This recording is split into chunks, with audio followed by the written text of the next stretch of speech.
Bom, vamos lá, Lucas. Vamos Primeiro, lá?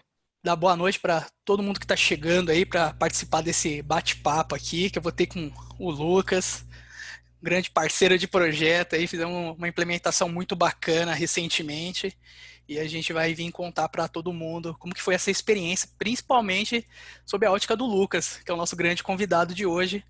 Então, queria dar primeiro boas-vindas a todos que estão chegando aí para esse bate-papo. Já deixar o convite para o pessoal ao longo do nosso bate-papo e deixando as perguntas. Fiquem à vontade, porque o tema aqui é bem convidativo para a gente bater um papo, trocar experiência. Então, fiquem à vontade. No meio da nossa conversa, as perguntas podem surgir, a gente vai colocando, tá certo? Então, fiquem à vontade de mandar perguntas aqui para o Lucas. Então, primeiramente, apresentar, eu sou o Jimmy, consultor da ICOR, tá bom? Recentemente participei junto com o Lucas de uma implantação de uma central de atendimento e a gente veio aqui compartilhar com vocês essa experiência. Lucas, se apresenta, fala um pouquinho de você pro pessoal. Legal. Prazer, Jimmy, estar aqui. Obrigado novamente pelo convite. Um prazer estar aqui com vocês da Ecor de novo.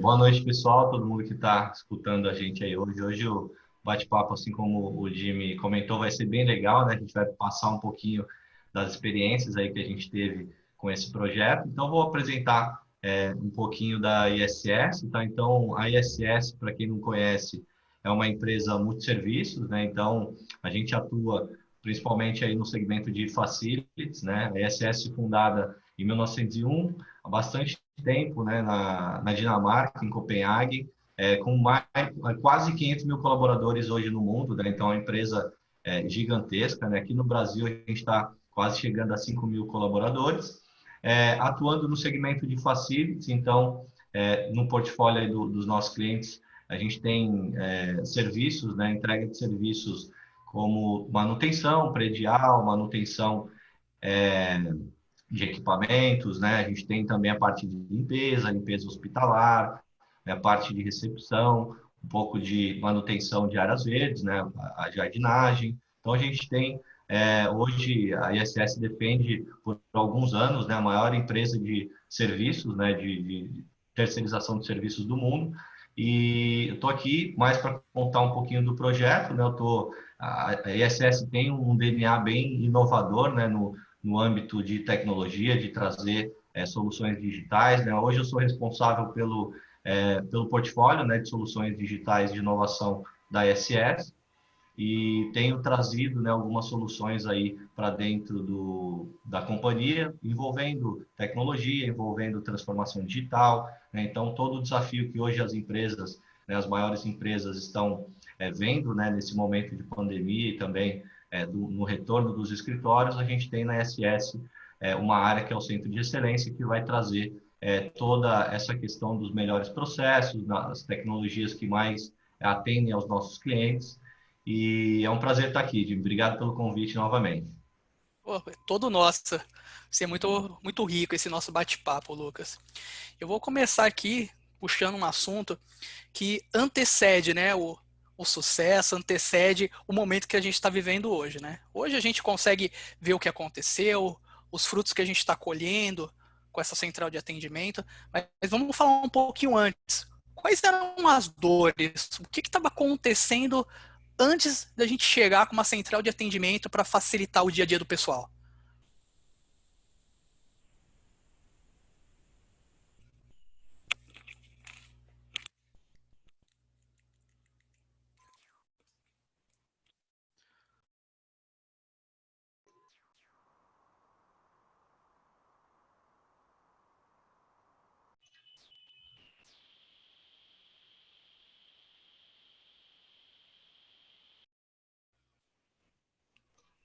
Agora acho que estou conseguindo falar. Tá me escutando bem, Jimmy? Tô sim, voltou, Ah, tá voltou. ótimo.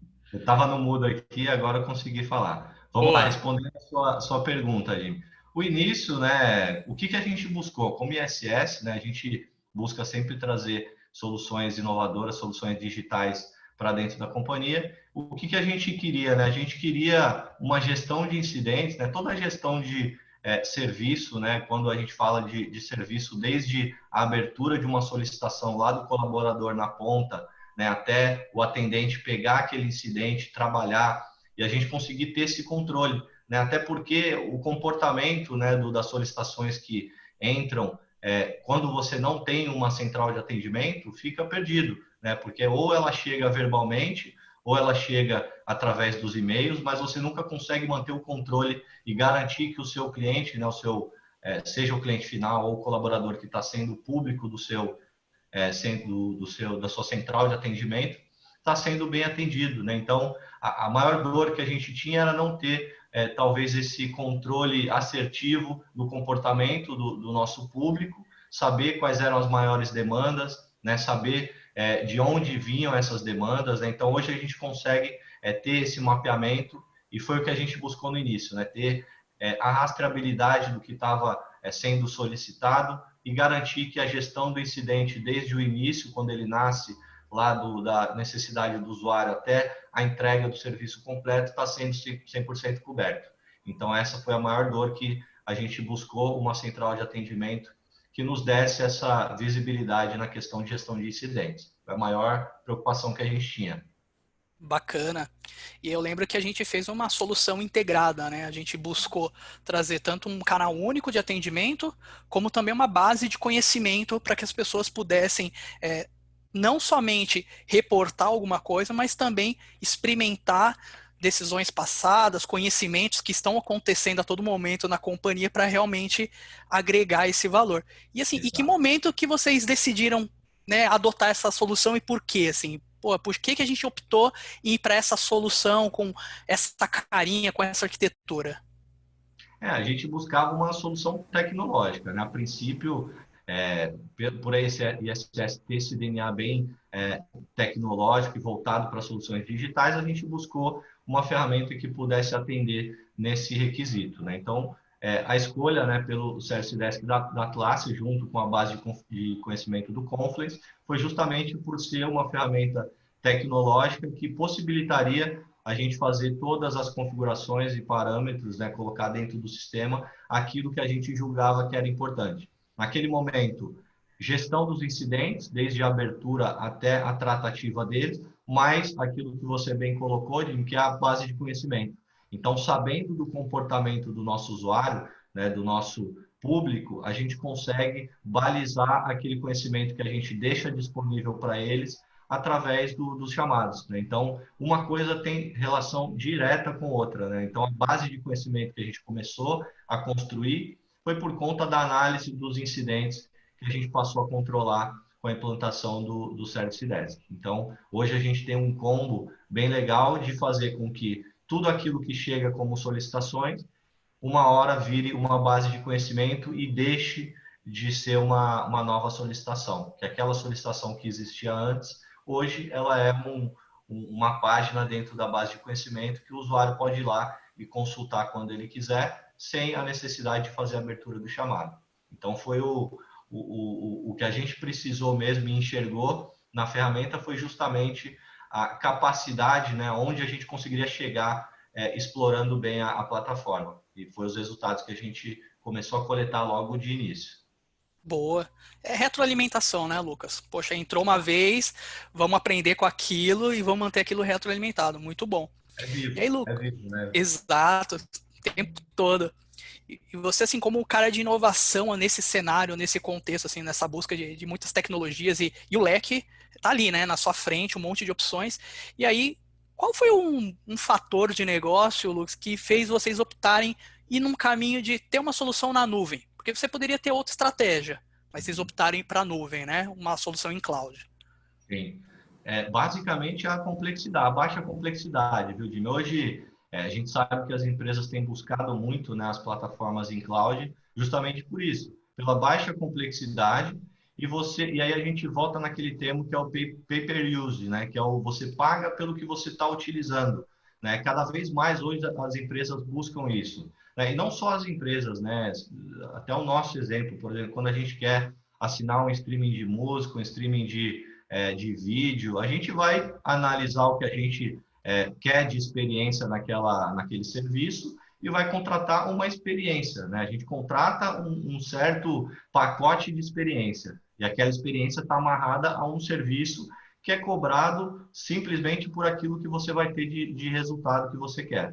Né? Então, eu vejo muito as plataformas em cloud hoje nesse sentido, de ter baixa complexidade e você vai pagar por aquilo que você usar. Se você quer aumentar, quer expandir o armazenamento ou aumentar uma feature, colocar alguma coisa adicional, você simplesmente vai adicionando isso no seu pacote de serviço. Então, foi a grande motivação para a gente buscar uma solução em cloud, a baixa complexidade de não manter, né, uma infraestrutura dedicada e um servidor dedicado para manter a plataforma e, em casos de expansão ou que a gente queira contratar novas features e acoplar dentro da plataforma que a gente já tem, isso ser menos doloroso, né? Que não tomaria tanto tempo e não seria algo tão difícil de colocar em prática.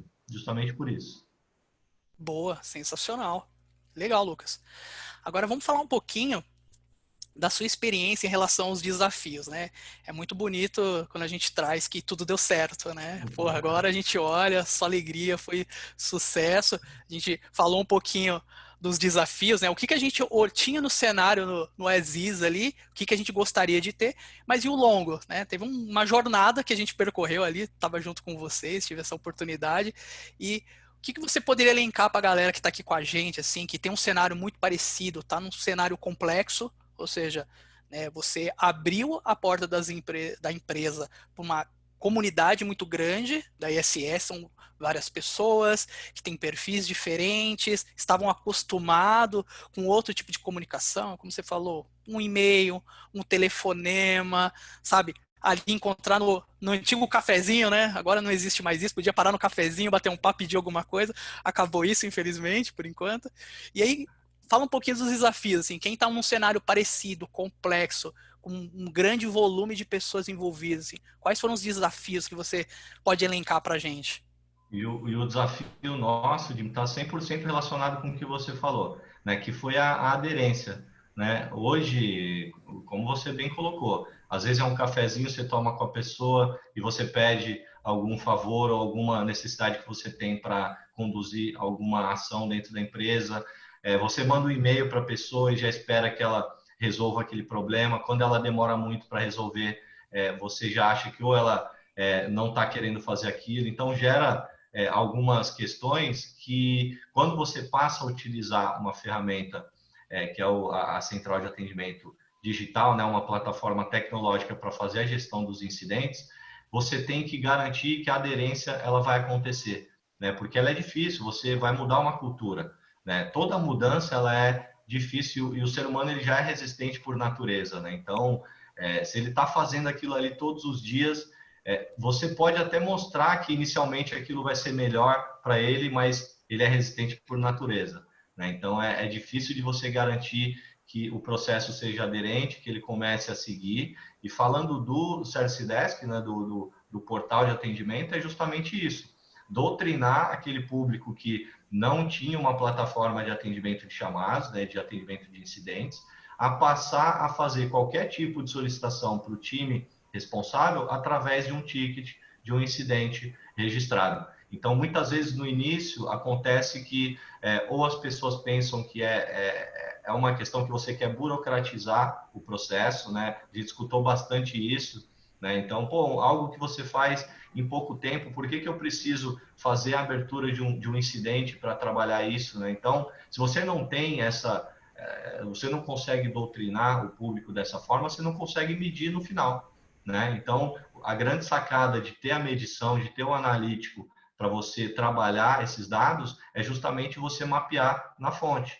Né? Então, se você começa a garantir que todo incidente é aberto ali na fonte, você garante que o analítico lá do outro lado ele vai acontecer. E não é algo simples, é difícil. Tem o pessoal de marketing da SS que ajudou bastante. Fizemos algumas divulgações internas dentro da SS, treinamentos com o pessoal. E quando a gente fala com o pessoal, a gente fala tanto do público que vai atender os chamados, quanto dos atendentes que vão estar ali no back-end recepcionando todos aqueles incidentes e trabalhando. Né? Então, é uma mudança, né, de mindset tanto do público quanto dos atendentes.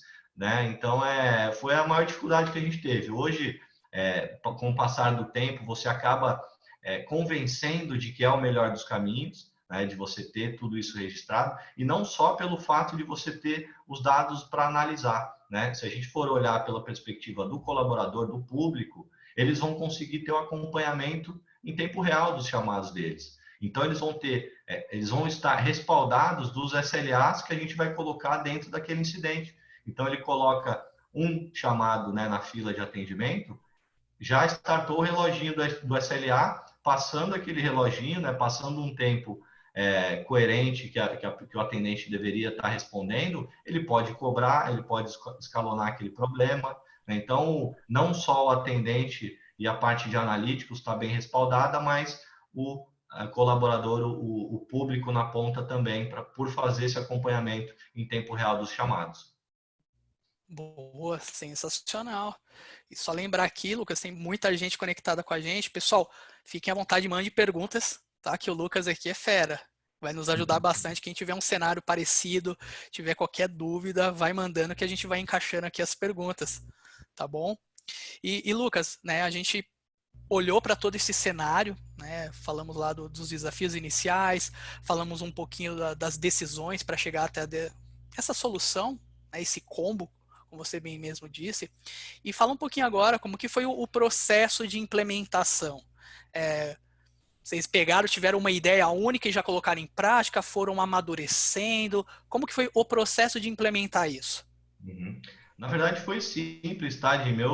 A gente teve, você pode perceber que a gente tinha bem especificado a nossa política de atendimento, né, quais eram as filas que a gente queria atender, quem ia atender cada uma das filas. Né? Eu pude trazer também um pouco de uma bagagem, um background de outros projetos que eu consegui implementar Service Desk também, outros softwares, mas que também por trás tem toda essa parte de gestão de incidentes com uso de ferramentas de tecnologia.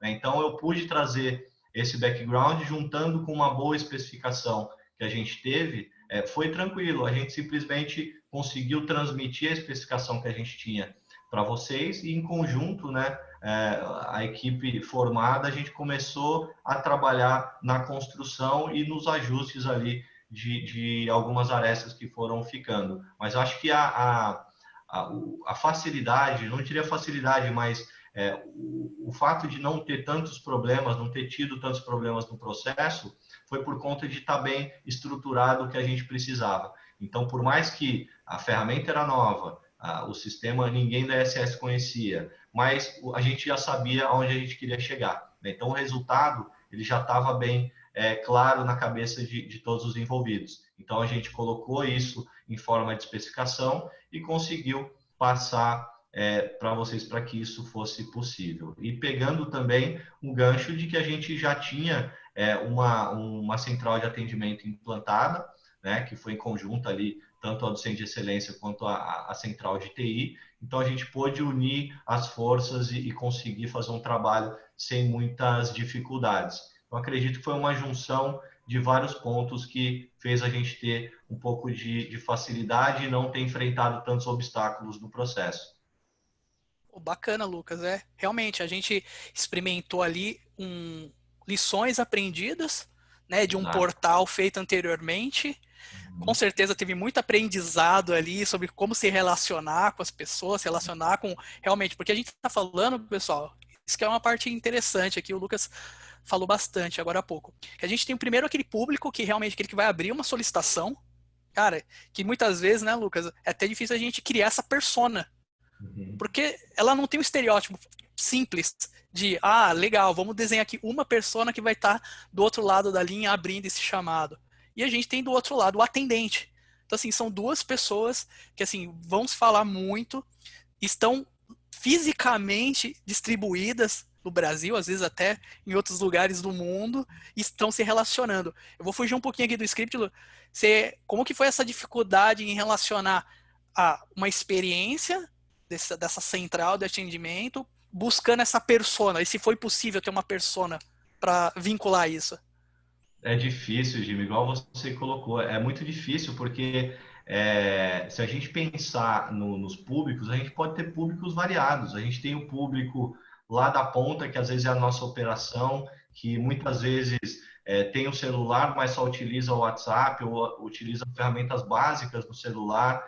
Como é que você vai conseguir ganhar aderência, conseguir fazer com que tenha aderência num público diferente? Então, não tem como você personificar o público. Por isso que é difícil de você garantir a assertividade da implantação. Porque se você personificar, você trabalha aquele estereótipo, aquele perfil e atua. Só que aquele perfil pode ser totalmente diferente de um outro perfil, de um outro público, né? Então, quando a gente pensa na central de atendimento, você tem que estar com aquele olhar sistêmico, né? Olhando tudo ao seu redor. Então, você não consegue mirar um público, porque senão você corre o risco de, na hora que você vai fazer a campanha ou cria determinados campos ou classificações dentro da central, você acaba atingindo metade do seu público.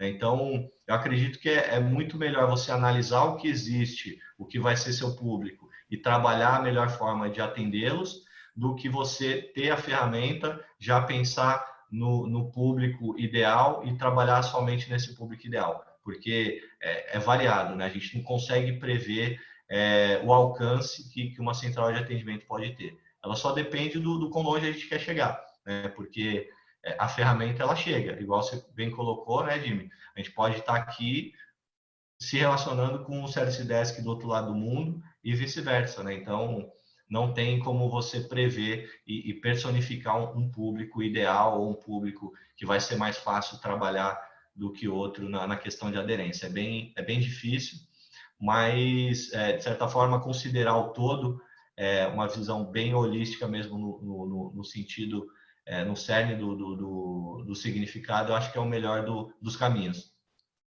Boa. Acho que é isso. Você traduziu bem. Buscar o cerne, que é realmente o objetivo daquilo, né, o valor esperado, e, cara, tentar olhar para um cenário mais amplo possível para atender toda essa galera. Porra, excelente. Lucas, chegou uma pergunta aqui, ó, do Luiz Flores, que tem uma relação aqui com a próxima pergunta que eu ia te fazer, né? A próxima pergunta que eu ia fazer para você era quais os resultados que a empresa alcançou. E aí a pergunta dele pode ser que esteja um pouco relacionada, que é o seguinte, qual a volumetria mensal que vocês têm? Né? Se possível, separado entre incidentes e requisições. Uhum. Tá, então vamos lá. Benefícios é aquilo que eu já comentei no início, né, Jimmy? Então, é você ter essa rastreabilidade, você garantir que o pessoal, né, o seu público na ponta tá abrindo os chamados e você tá gerenciando todo o ciclo de vida do incidente até resolver aquele problema. Outro ponto, você consegue gerenciar o comportamento do público e assim balizar a sua base de conhecimento para que cada vez mais você diminua as solicitações, né? Porque a ideia da base de conhecimento é sempre trabalhar de uma melhor forma que você consiga reduzir os incidentes, né? Porque se você consegue pegar os dados do que está sendo gerado de incidente, de solicitações e transforma em uma base de conhecimento, é um indicador muito importante que a gente tem hoje, que é o quanto aquela base de conhecimento está sendo efetiva a ponto de reduzir o número de solicitações que a gente está tendo. Então, isso é bem importante e basicamente os resultados que a gente buscou no início, que a gente está tendo agora, essa questão de rastreabilidade e saber de que forma a gente consegue criar indicadores e o mais importante que isso, que esses indicadores nos orientem de uma forma melhor para o negócio e melhorar aquilo que a gente já está fazendo, tanto para o público interno nosso quanto para os nossos clientes finais. E aí, para a pergunta Luiz do Flores. participante, do Luiz Flores, volumetria, né? Então, hoje, Luiz, hoje a gente tem entre 400 e 500 chamados, tá, por mês. Então, considerando uma central de atendimento que a gente colocou, né, em uma das unidades de negócio da ISS, é um volume razoavelmente alto, né, mas que isso tem crescido, né? Então, se a gente for pegar o gráfico inicial, né, quando a gente iniciou lá em abril, né, Jimmy, a gente, mês a mês, a gente vem aumentando a questão dos incidentes e não só pensando, porque a gente poderia pensar, pô, aumentou o incidente, então está aumentando o problema, então estão ficando piores as coisas, mas não.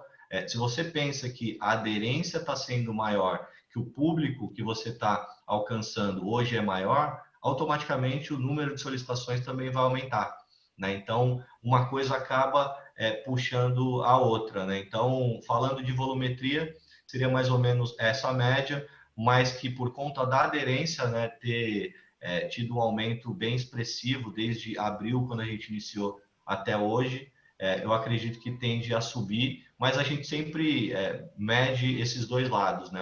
A quantidade de chamados, a volumetria total e a aderência, o público que a gente também está aumentando. Até para não criar nenhuma distorção, né? De, pô, você está tendo muito mais incidentes, você está aumentando sua volumetria, então quer dizer que você tem mais problemas. Mas não, a gente tem um indicador tanto de volume de chamados, o indicador do nosso público, né, do aumento da aderência, e o indicador também da base de conhecimento, fazendo com que as solicitações vão diminuindo também ao passar do tempo. Então, são alguns indicadores bem importantes que a gente utiliza para controlar e também não enviesar a análise, né? A gente vê o todo e analisa os indicadores de forma conjunta, né? Não de forma separada, isolada, enviesando as informações.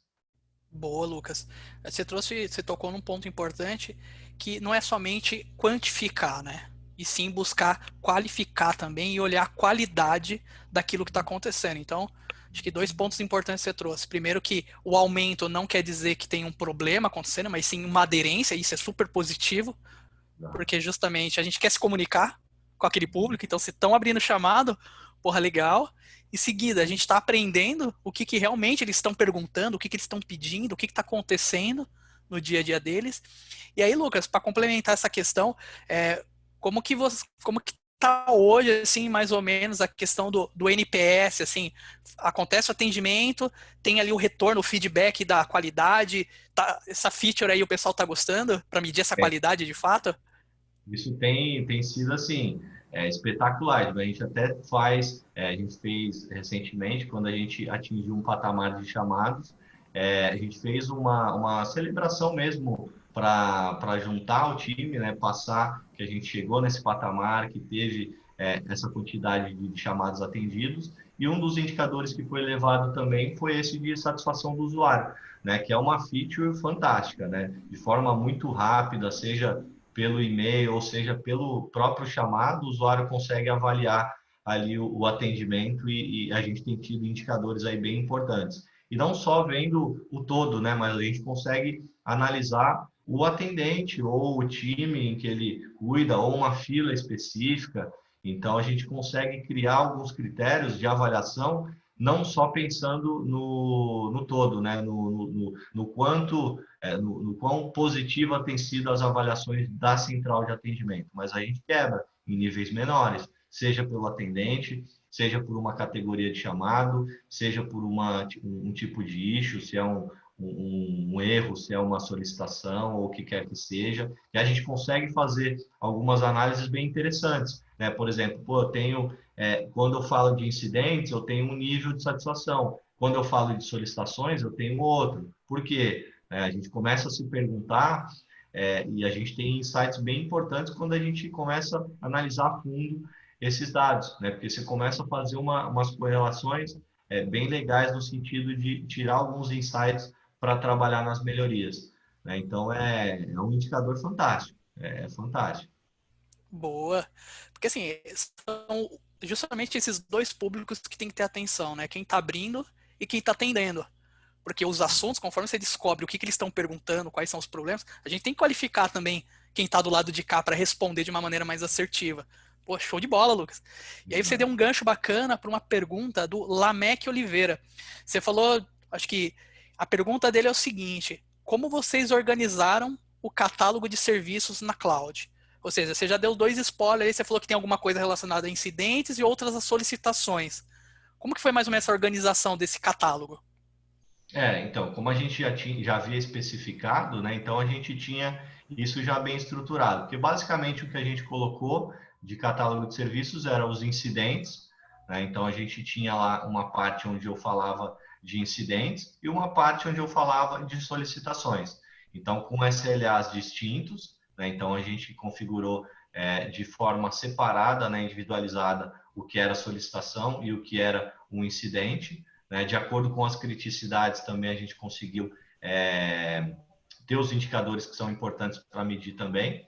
Mas, basicamente, é analisar o seu cenário, né? Olhar para o negócio e ver de que forma hoje você atende o seu público, independente de sistema ou de ferramenta que seja utilizada. O que entra, né? O que chega de demanda para o seu time, para o seu time de suporte ou time de desenvolvimento, o que entra de demanda. E aí, a partir daí, você começa a categorizar de que forma você vai atender esse público. Porque sempre você tem que pensar que o que chega de demanda, você vai ter que colocar um filtro ali para captar isso e dizer para o sistema, para a ferramenta, de que forma ela vai fazer a leitura daquele tipo de issue, né? Então, você tendo por isso que é bem importante quando tem projetos relacionados à central de atendimento e tudo mais, colocar pessoas-chave do negócio, né? Que entendem do negócio, que sabem exatamente como é que funciona, todos os processos, até para não existir nenhum gap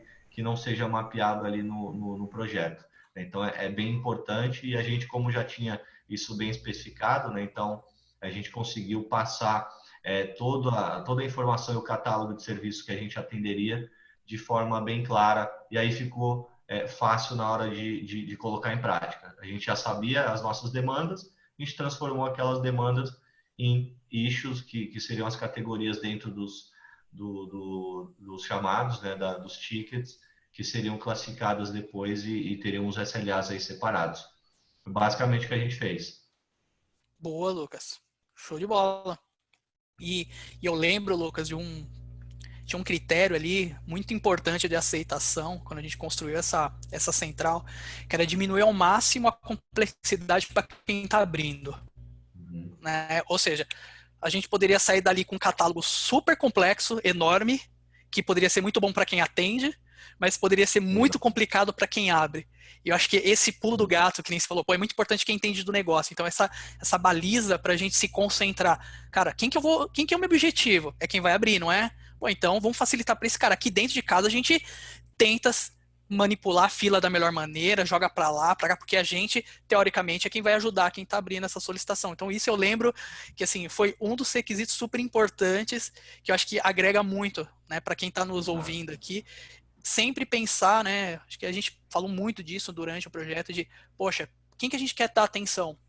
Quem que a gente quer que realmente ganhe, né, aceitação? É quem está abrindo. Então, cara, a gente tem que fazer mais fácil para ele, não é para quem está atendendo. Então foi muito bacana. Eu lembro exatamente disso, porque foi uma baita lição aprendida disso. Uhum. Lucas, Exatamente. essa central. Manda ver, fala um Desculpa. pouquinho de. Não, é exatamente isso, porque assim, se você pensar pelo lado do atendente, quanto mais segmentado e granularizado for o catálogo de serviços, melhor. Por quê? Você vai saber exatamente onde classificar e criar os indicadores para isso. Mas quando você pensa pelo lado do público, né, da pessoa que vai fazer a abertura do incidente, você tem que deixar isso de forma simples e que não comprometa todo aquele tempo que ele vai ter para fazer a abertura do incidente. Tem que ser algo rápido, ele perca poucos segundos, se possível, e que ele tenha já ali na tela todas as opções e que seja a prova de erros, né? Que você tenha ali alguns campos ou que busque base de dados que já faça o usuário a ter assertividade na hora da abertura do chamado. Né? Então, acho que a sacada é justamente essa: entender do negócio e pensar sempre no seu público final. Né? A tal do Voice of Customer, que é sempre você escutar a voz do seu cliente para você conseguir levar uma solução ou qualquer implementação de forma satisfatória, né? Boa, sensacional, Lucas. Lucas, assim, essa central, a gente já viu que ela é bem ampla, assim, mas teve alguma área de negócio em especial que se beneficiou dessa implantação? Teve o Centro de Excelência, né? Então foi no Centro de Excelência, que é a área que hoje cuida da parte de engenharia, de toda a parte de processos, dos projetos de melhoria contínua voltado para os clientes. Então, o nosso público é o colaborador interno, né? Então, gestores, coordenadores, todo o público que quer interagir com o Centro de Excelência de alguma forma, e foi onde a gente colocou, né? Então, foi a área que a gente desenvolveu, né, a central de atendimento, mas que, por saber, né, da capacidade de implantação e também de levar para outros cenários, a gente já tem avançado bem também para pilotar alguns projetos em outras áreas. Então, é algo que não fica 100% ali preso a uma determinada unidade de negócio, a uma determinada área, mas sim, se você adaptar da forma correta, entender o seu público e ter uma pessoa expert no negócio para poder dizer como os processos funcionam, certeza que vai ser um projeto de sucesso. Show de bola. Cara, tá bombando de perguntas aqui, Lucas. Temos uma bem interessante, que é a do Sidney Castro. Ele pergunta assim: qual foi o tempo necessário para implementar a ferramenta? Desde o levantamento do requisito até o primeiro acesso. Qual foi esse tempo, Lucas? Bom, tendo a especificação, a gente levou, acredito que um pouquinho mais de um mês, se não um mês e pouquinho. Foi um pouco mais de 30 dias para implementar, isso já tendo a especificação já pronta e basicamente tendo que colocar a mão na massa, né, Jimmy? Então, é pegar aquela especificação e em 30 dias fazer a configuração da plataforma. E aí toda a questão de política de atendimento, divulgação, comunicado interno e por aí vai. Mas desde a especificação, eu acredito que foram 2 meses que antecederam a implantação. Então, colocaria aí 90 dias com uma especificação bem feita. Então, são 90 dias para você iniciar o processo de especificar bem aquilo que você quer, ter clareza naquele objetivo que você quer atingir e, ao final dos 90 dias, você já ter o seu produto pronto para disponibilizar para o seu público. Então, foi o tempo que a gente levou desde a especificação bem desenhada e a implementação de fato e a construção da plataforma. Boa. E se eu lembro bem, Lucas, eu acho que assim, a gente deve ter enfrentado ali talvez algum deadline nesse projeto, porque assim, a gente, para aquelas pessoas que estão nos ouvindo, pessoal, esse projeto aconteceu ali, ó, na portinha da pandemia. Então, assim, cara, era um momento difícil, né, que ninguém sabia o que estava acontecendo ou o que ia acontecer, e assim, acabou calhando. E tinha algum deadline ali, sem ser o Covid, né? O Covid pegou a gente de surpresa. Como que foi esse deadline? Tinha algum deadline ali combinado com a organização, com alguma estratégia da empresa?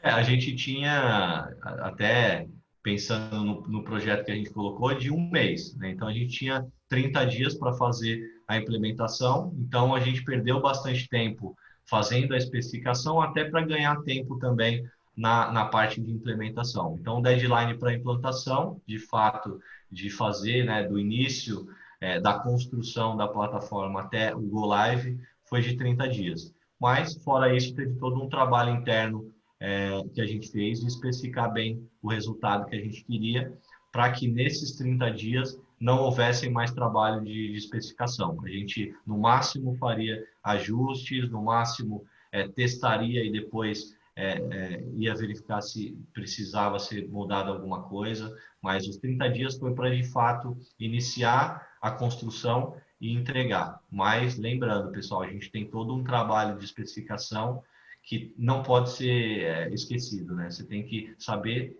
de fato o que você quer de resultado final, conhecer bem seu público, saber de que forma você vai se comunicar. E quando a gente fala de que forma vai se comunicar, são em pequenas coisas.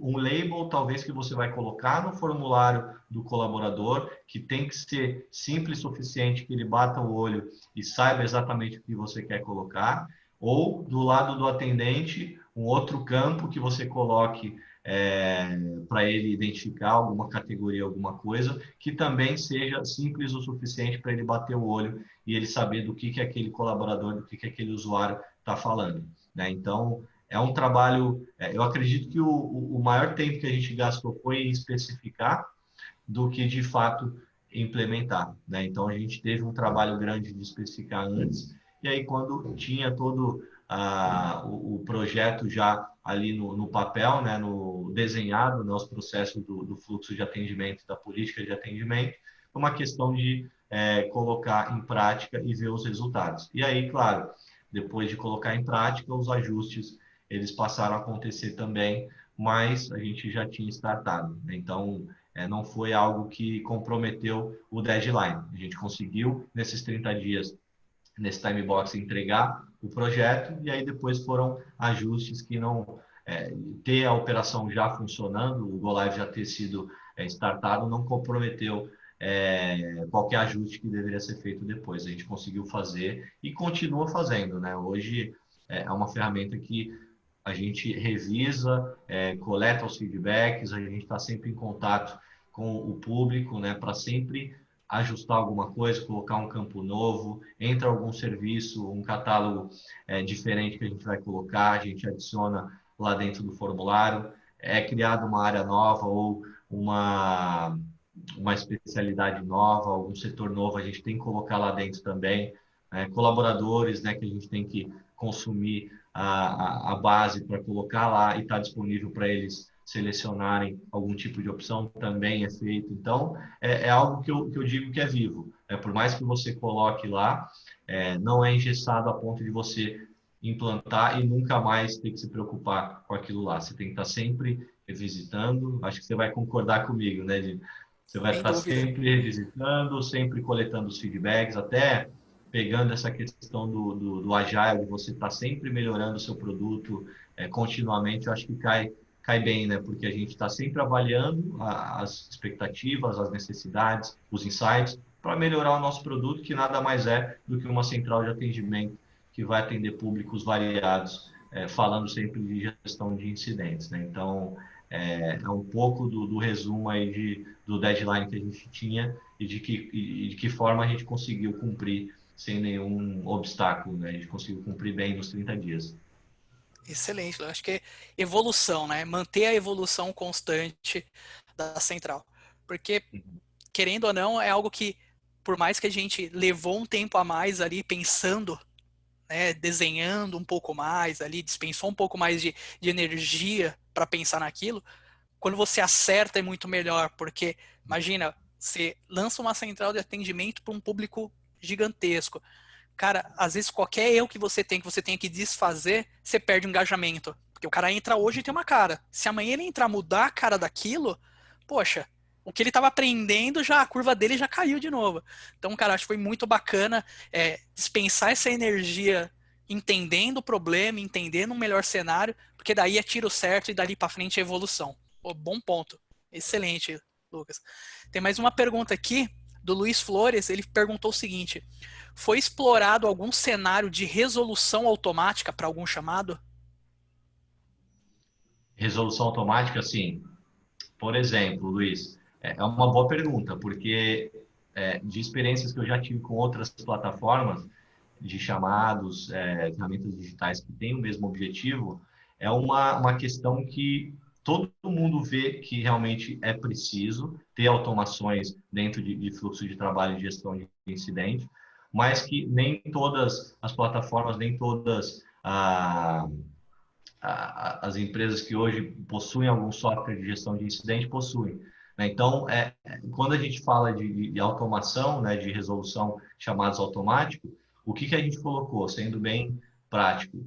Tempo de resolução de incidente. Então, por exemplo, quando a gente tem algum chamado que ou fica pendente de alguma informação, o que a gente consegue configurar, né? A gente consegue deixar um tempo setado, né, de resposta. Então, se a gente não tiver uma resposta que seja adequada ou o cliente simplesmente colocou lá algum chamado, alguma solicitação, mas que porventura foi resolvido, e a gente sabe que a gente tem um problema. Se ele é resolvido, muitas vezes a gente nem volta lá no chamado para ver o que aconteceu ou para ver o que a pessoa fez para resolver. A gente quer o nosso serviço operante novamente, né? Então, o que acontece que a gente pode fazer, né, é realmente isso. Depois de um certo tempo ou depois de alguma ação, então não fica restrito a tempo, né? Posso colocar que depois de alguma ação executada dentro de um chamado, eu simplesmente fecho aquele chamado. Então, posso identificar ou colocar um status intermediário de que um chamado foi transitado de em andamento para em espera. E aí eu posso configurar que em espera, depois do chamado ficar em espera por 1 hora, 2 horas, ou 5 dias, 2 dias, 3 dias, ele é fechado automaticamente. Então, o que você ganha com isso?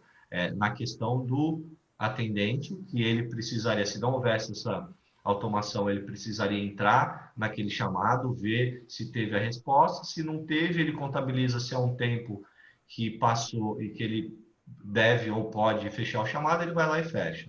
Se isso é feito de forma automática, o atendente, enquanto ele teria que estar fazendo esse trabalho de verificação, de double check, ele poderia estar atendendo uma outra solicitação. Então, é um aumento de produtividade aí bem grande. E assim, o céu é o limite. Né? Então, eu dei 2 exemplos aqui, que um é por tempo e um é por alguma ação dentro daquele chamado. Dei o exemplo de transitar de um status para o outro. Mas dentro da plataforma, a criatividade assim é algo que realmente faz você dar algumas soluções incríveis de produtividade, de performance do time.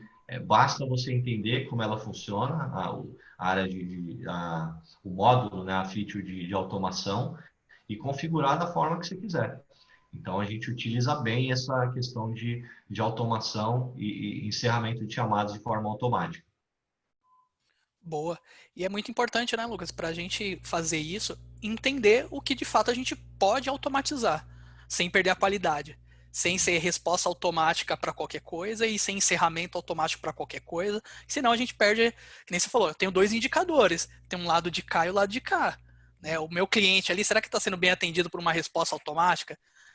Daí aí vem muito o que a gente falou anteriormente, da evolução.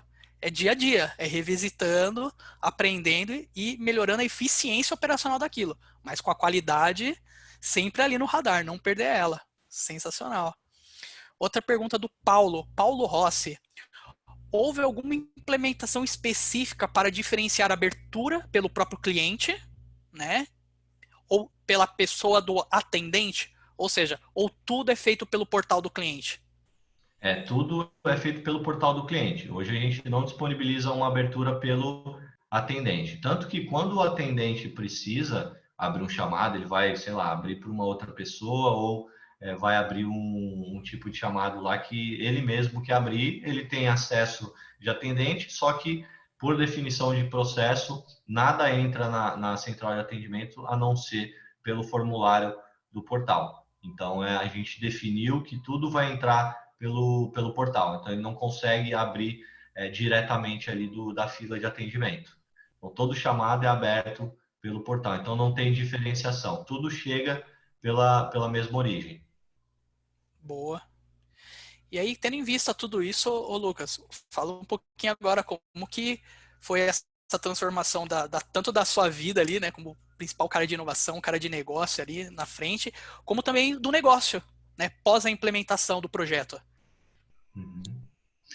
Foi aquilo que eu comentei, né, Jimmy? Então, depois do projeto, fora ter os benefícios reais do projeto, foi essa questão de ter essa autonomia e o conhecimento para tanto fazer a manutenção da plataforma, quanto explorar novos cenários, explorar novos projetos.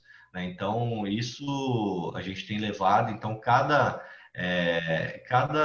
sementinha que a gente vê que, pô, isso poderia está sendo tratado numa central de atendimento, a gente poderia criar um canal de comunicação direto com o nosso público, a gente já começa a cogitar colocar dentro de um projeto do Service Desk. Então, hoje a vida nossa, né, minha nessa questão do pós-projeto é exatamente isso, de ter absorvido, né,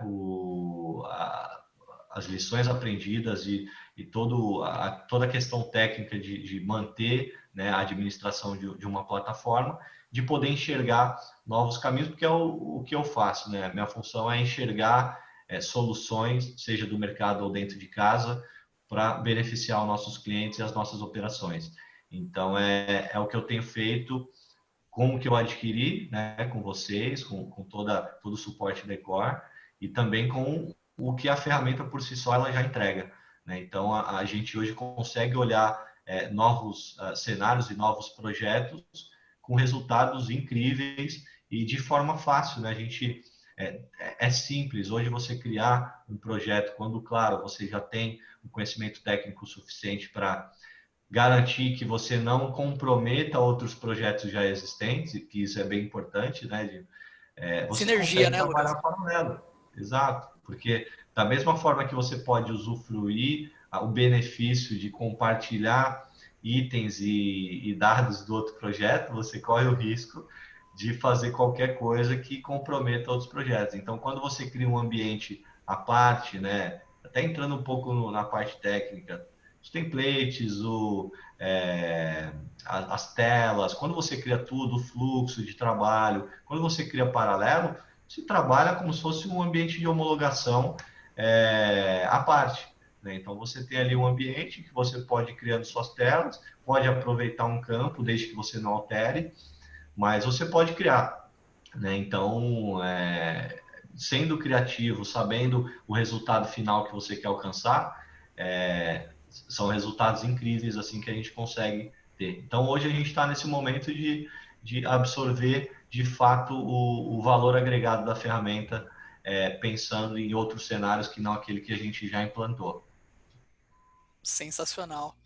Vamos seguindo aqui, ó, as perguntas não param de chegar, cara. Mais uma do Paulo. A dele, essa aqui, acho que é dúvida de muita gente. De forma geral, como é a prática de manter a base de conhecimento em constante atualização? Desafio, hein? Essa é boa. Esse é um desafio que a gente sabia que a gente teria, porque assim, uma coisa é você ter que construir e começar a consolidar uma base de conhecimento. Outra coisa é você analisar aquilo que já está chegando para melhorar aquilo que você já está fazendo. Então a gente partiu do princípio de vamos colocar aquilo que é inerente, que a gente sabe, né, de lições aprendidas mesmo do que o pessoal mais pergunta, do que o pessoal mais pede, vamos criar. E aí tudo que a gente for incrementando, né, colocando nessa base de conhecimento, vai ser em decorrência do que a gente for analisando com as solicitações que vão entrando. Né? Então, a gente tem os indicadores que medem os tópicos, né, os chamados que mais entram, as categorias que mais entram, né? E aí, a partir disso, a gente consegue criar talvez um conteúdo que não existia, né, e que está ali marcando que é um conteúdo que precisaria estar ali bem colocado para o pessoal consultar. Então, é aquilo, de um lado você tem o que estão abrindo, as solicitações que estão abrindo, e do outro você já tem a base construída. É você analisar o que está chegando, olha para a sua base de conhecimento construída, vê o que está faltando e ajusta. Não tem muito segredo. Usando também a questão do Agile, é você ir construindo em pequenos incrementos até você chegar naquilo. E meu palpite, você nunca vai chegar em um ponto que você vai falar, estou 100% coberto aqui na minha base de conhecimento, né?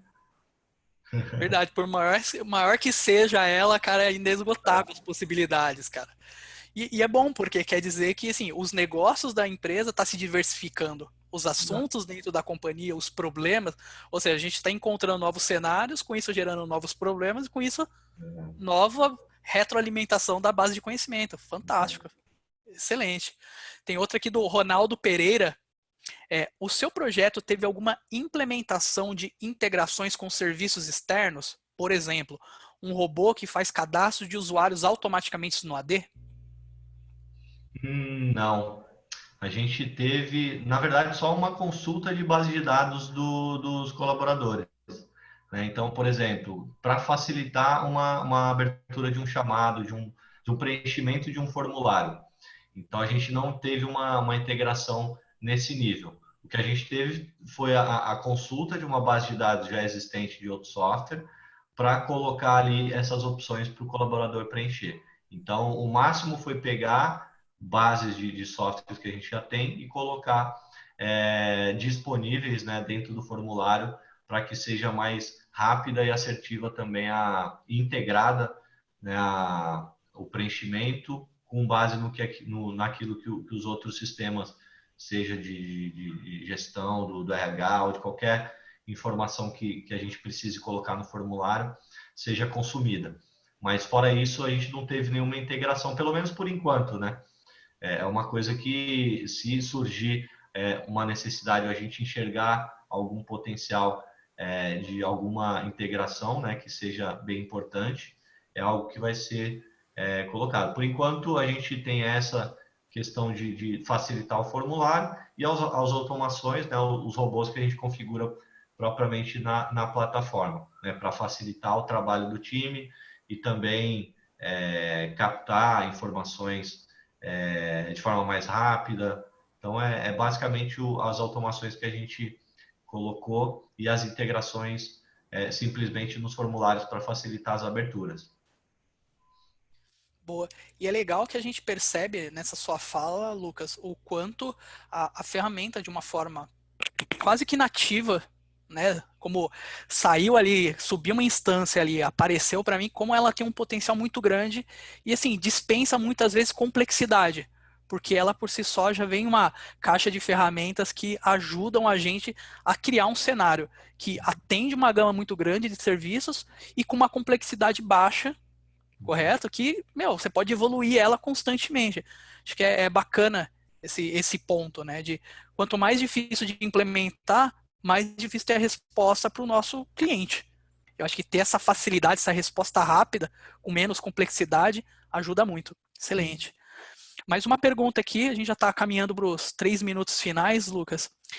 Pensando em atender vários setores de uma empresa, a ideia é criar uma central de serviço com várias filas ou criar centrais de atendimento separadas. Por exemplo, ter uma central de serviço de TI, uma central de serviço de área fiscal e assim por diante. Cara, eu vou dar minha opinião, depois você complementa, Di. Boa. Minha opinião, depende. Depende do quê? Do que você vai querer gerenciar. Vamos pensar que você vai querer gerenciar e ter indicadores que se conversem de uma área com a outra.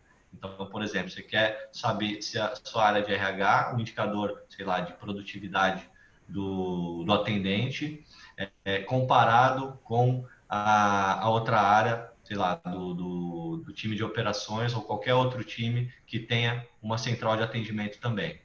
Quando você tem elas de forma separada, você não conversa, né? Então você vai ter ali os indicadores da central de atendimento do RH falando do contexto do RH e vai ter a central de atendimento de operações falando do contexto de operações.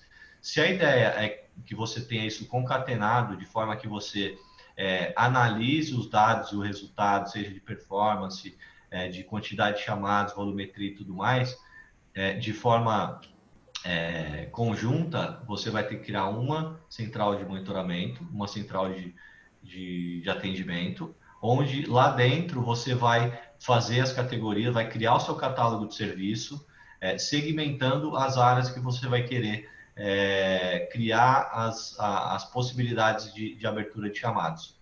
Então, são as duas formas que você consegue fazer, tudo depende do resultado que você espera na questão de comparativo, de indicadores que você vai fazer de uma área com a outra. Porque no mais, você vai implantar da mesma forma, só que se você definir que você vai usar uma só, você vai ter que criar ali as categorias concatenadas numa central só. Se você quiser fazer de forma separada, você vai ter dois caminhos onde o público, né, os seus clientes vão conseguir abrir de forma separada. Então, vai muito do resultado final, do objetivo que você vai querer alcançar. Aí você pode complementar, Jim. Nossa, você descreveu muito bem, Lucas. Acho que, primeiro, né, que nem você falou, o que eu quero com isso, né? Qual que é o objetivo disso? Como que eu quero administrar isso? E, junto disso, o contexto que isso está inserido, né? Principalmente públicos, né? Eu acho que, às vezes, a gente tem públicos diferentes para assuntos diferentes, que às vezes a forma de comunicar é um pouco diferente. Então, de fato, se é um mesmo público, né, aquela persona fica um pouco mais fácil de desenhar, poxa, e quem está do outro lado para atender também é um grupo organizado e conjunto, às vezes faz sentido, tá tudo ali numa central, só separado por filas, show de bola.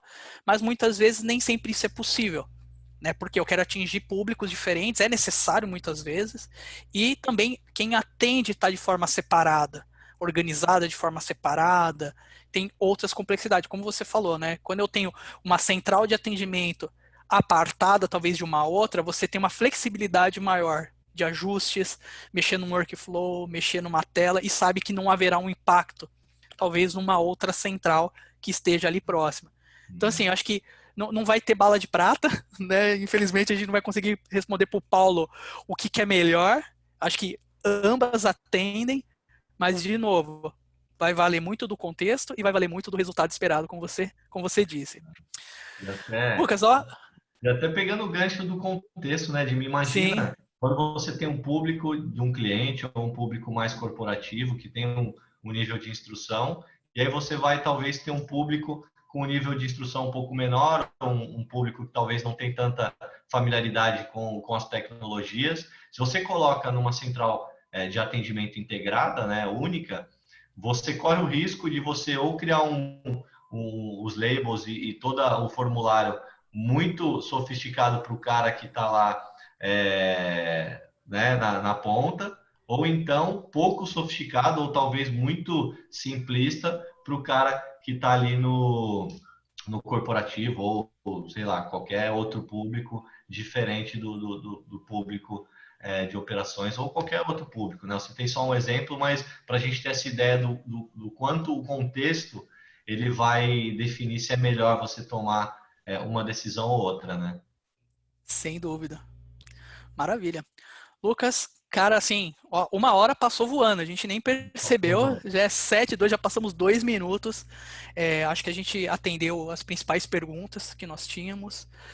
Acho que tínhamos assunto aqui para passar mais algumas horas falando, então foi um papo muito gostoso. O pessoal participou bastante, então agradecer todo mundo que participou junto com a gente, que trouxe as perguntas.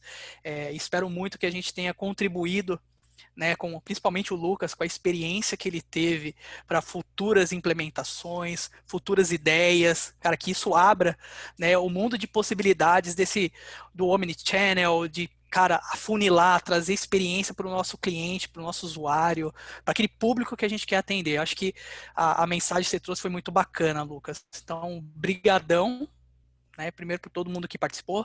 Lucas, muito obrigado por ter aceito o nosso convite, de trazer toda essa experiência aqui para nós, para toda essa comunidade. E eu queria abrir para você, quiser deixar algum recado, alguma mensagem, seu canal de comunicação, como as pessoas podem te encontrar, fica à vontade. Eu queria agradecer, Jimmy. Eu acho que desde o projeto a gente teve bastante interação, né? Igual você comentou, foi um time que se uniu em prol aí do resultado que a gente queria desde o início, né? Então, compartilha aqui que tem sido um sucesso, né? Até hoje a gente tem coletado ótimos resultados e ótimos feedbacks da ferramenta. Deixo meu agradecimento pelo convite, né? Achei bem legal o bate-papo. A gente que gosta, né, de tecnologia, de falar de inovação, é sempre um prazer. E agradecer o pessoal também que esteve aí. O pessoal acompanhou. Espero que a gente tenha ajudado, né, respondido as perguntas e tenha passado boas informações, né? Porque muitas vezes a gente busca, né, os webinars e também participa das reuniões pela web, justamente para pegar alguns insights que a gente leve para a vida, que seja interessante, que a gente leve para as organizações que a gente atua, né? Então, espero ter ajudado todo mundo. Se a gente conseguiu contribuir um pouco aí com o pensamento e também com as ideias do pessoal que pôde participar, eu já vou estar satisfeito. Então, agradeço mais uma vez, Jimmy. Estamos sempre aí juntos para trazer bons projetos aí. Quem sabe no futuro aí também estar participando de outros projetos juntos. Maravilha. Então, Lucas, novamente, obrigado. Todo mundo que participou, muito obrigado. Se quiser se conectar comigo, meu LinkedIn é Jimmy Padilha, Jimi, não é muito difícil de achar, então fique à vontade, que a gente possa contribuir, falar mais do assunto, vai ser um grande prazer, tá bom? Pessoal, boa noite e até o próximo webinar. Um abraço. Valeu, pessoal.